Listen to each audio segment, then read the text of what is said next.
Welcome back on the AM show. It's a Friday and I share with you my blunt thoughts for today. I've titled it, Ghana in Mediocrity's Chokehold, How the Standards Have Fallen.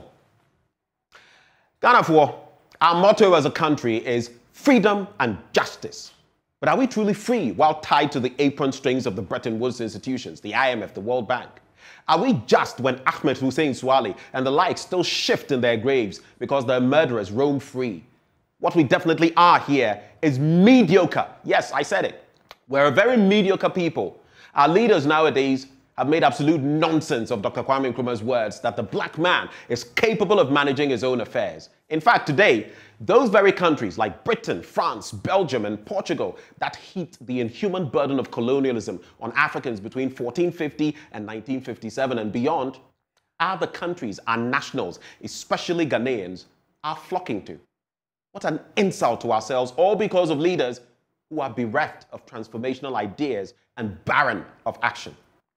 Today, our cedi is flip-flopping against foreign currencies like nobody's business. Inflation, too, has bared its teeth and is biting the ordinary Ghanaian hard as it stands at 31.7%. Our economy is in gargantuan trouble, really. This is extremely mediocre for a country which, at independence, touted that it could manage its own affairs. And for a political party, the MPP, that purported to have the men to reinvigorate our economy and make heaven of our country. This performance is appalling, really. But just hold it for me. Look behind me. Look at inflation a year ago. Look at inflation now. In July 2022, 31.7%. This is a post that I singled out because of what it says recently. It's by one Ronnie who says, a house that was going for 250,000 Ghana cedis in February 2019 is now going for 728,000. Same house, same design, same location.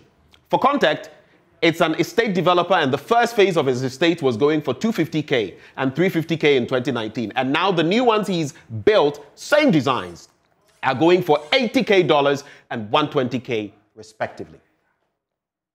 The other day, I heard President Akufo-Addo at the Reparations and Racial Healing Summit 2022 harping on the need for compensating Africans for the centuries of socio-economic exploitation during the days of slavery. No wahala. But we still are slaves even today thanks to our unbridled taste for foreign goods as well as the neo-colonialism Nkrumah prophesied, are we not? I ask, for how long shall our inept leaders blame the colonizers for what happened and ended for most of Africa over 6 decades ago? Within that same period, India, also colonized by the British, has moved from weaning itself off British rule to becoming the 6th largest economy in the world. It has become the world's technological hub and the go-to place for the manufacture of drugs and healthcare. People from America and Europe trooped to India. India didn't hanker after or cry for the crumbs the West could offer. No, they charted their own cause. So why not us? I'm not saying any or some reparation is bad, but even with what we have, look at how irresponsibly our leaders manage them. I've come to believe, honestly, there could be something fundamentally wrong with the Ghanaian and the Ghanaian psyche. We've handed over everything, the crucial aspects of our industry, economy, to Indians, Lebanese, Chinese, Syrians, South Africans, Brazilians, and what have you. And the monetary repatriation continues non-stop, while we, the men, women, and children of the soil, wallow in hunger in our own country on the back of failed and failing policies. No, I'm not preaching xenophobia. Far from it. That is foolish. All I am saying is, if today these entities were to pull out, our economy would crumble because it depends so much on these services and telcos and banks, which are by and large foreign. We said we were cleaning up the banking sector and we duly swept aside our own national treasures through political targeting. The foreign banks are doing just fine with our money, though thanks to our stupidity. In this country of ours, we've spent north of 20 billion Ghana cedis and are due to spend some 8 billion more on just one banking sector cleanup that never seems to end. That, interestingly, is more than the $3 billion we are now begging the IMF for. Do you see just how dumb that is? Our leaders, you see, talk very big, but perform way too small. No offense to anyone, but they are giants when it comes to rhetoric and midgets when it comes to delivery. Our sad situation.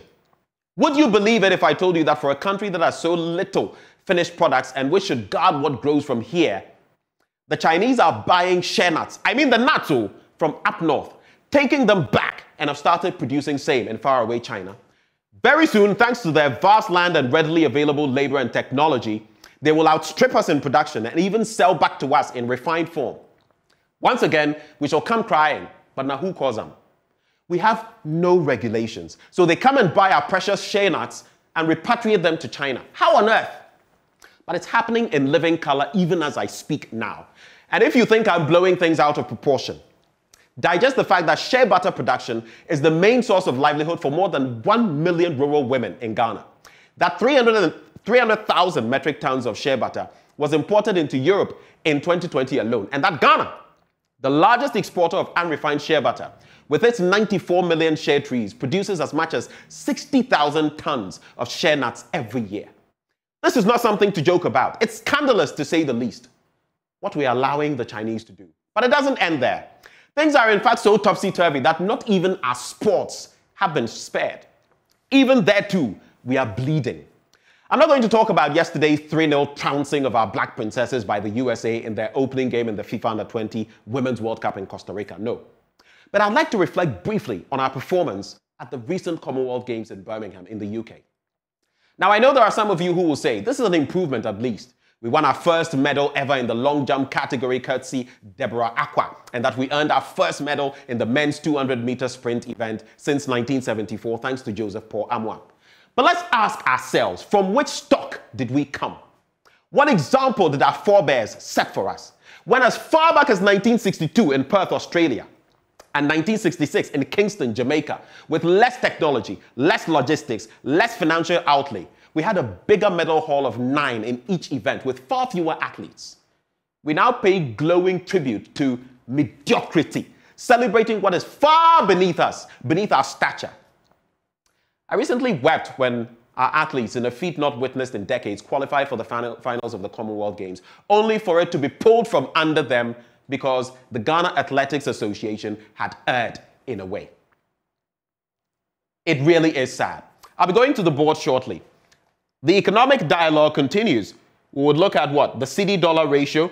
Look at it, what it was just a year ago, 6 cedis.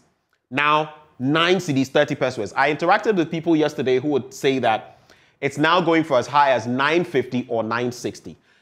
But let's talk about, you can also see the international ratings here and how we've been downgraded since 2016 to CCC status across the board. And here, when you look at the rating scale, you will see exactly what is happening. We are at very high credit risk, junk bonds, high interest rates, high risk of default, limited access to funds. That's where we find ourselves. But as I end on the sporting bit, look at this comparative. Nigeria, the country that performed the best, ranking 7th, in the Commonwealth Games and the best in Africa, had a medal haul of 35 medals, 7 gold, 9 silver, 11 bronze. We are way down here, and some would say, oh, we are not the worst performing. But look at some of these countries we are competing with. And take note of the fact, for example, that Nigeria fielded, some would say they presented 94, but eventually had only 50 representatives there. And they had what? 35 medals. Do you know how many Ghana sent? 99. How much did we get? 5. And this is what really broke my heart. These gentlemen here, Benjamin Akakpo, Joseph Paul Amwa, among others, they did so well. But the men's 4x100 team was disqualified per World Athletics Rule TR 2411. In short, only athletes whose names are on the final confirmation form as starters can run during the competition. The Ghana Athletics Association failed to mention a switch an hour before time. And this is what they said. We render an unqualified and heartfelt apology to the men's 4x100 team for the technical oversight that led to the disqualification of the team from the final of the 4x100 meter relay. The withdrawal was not transmitted in time to the Technical Information Center by our coaching crew. The question is now, who caused them? In a country of mediocrity, this is what you see. Now, are you in agreement with me that we are extremely mediocre in this country? We are in fact so mediocre that our political leaders fail to resign even when they fail to perform, and we the people fail to hold them to account. So we keep failing as a country. With such a vicious cycle, how possibly can Ghana live up to the meaning of the name it bears, the great name it bears, Ghana, strong warrior king? That is for me and for you to ponder. My name is Benjamin Akakpo. I chastise our leaders because they can do far better, and they know it, because we need much more than they are giving us to turn things around. These are my blunt thoughts for you, served on a Friday morning, hot, raw, and undiluted. God richly bless Ghana.